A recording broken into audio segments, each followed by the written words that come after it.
c'est très lié à la langue. Toute ma démarche est très... Il y a toujours cette référence de la réappropriation de ma langue, mais aussi de la réappropriation collective de notre langue. Les deux. La langue, je nais dans une langue. Elle est déjà là avant que j'existe. C'est pas seulement un phénomène individuel, la langue. C'est quand même un phénomène collectif. La langue préexiste à ma venue au monde. Et elle est liée à une culture.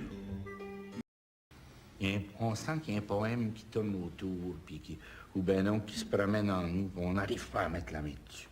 Je sentais ce que je voulais dire, mais c'était encore indicible. Ça fait 4 ans que je peinais sur ce vers, je trouvais pas ce mot-là, puis je le reprenais, puis je m'en allais sur la rue, je le mâchouillais dans ma bouche, puis tout ça, c'est... Hein? Bon, alors, tout à coup, j'ouvre un livre et je vois natal, endroit où l'on naît, où l'on est né. Endroit où on peut s'épanouir. Je dis, mon Dieu, heureux cas. Je l'ai trouvé. Ben oui, j'ai dit, je suis ici, là. Puis c'est ça, en vue de ville et d'une terre qui te soit natale.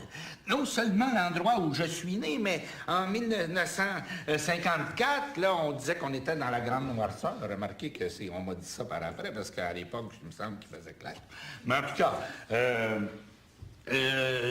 on était mal, hein, ici, on était mal. Hein. On était mal dans cette province. Et combien j'ai vu d'amis s'exiler pour cette raison qu'ils avaient le sentiment de ne pas pouvoir s'épanouir ici. Et tout le monde même y songeait un peu, on songeait à partir. Hein? Parce que, et tout à coup, je vois ce mot, mais j'ai dit, voilà le mot que je cherche depuis 4 ans. Le mot natal, que l'endroit, que le pays où je suis né ne soit pas seulement l'endroit de ma naissance, mais aussi l'endroit où je puisse m'épanouir.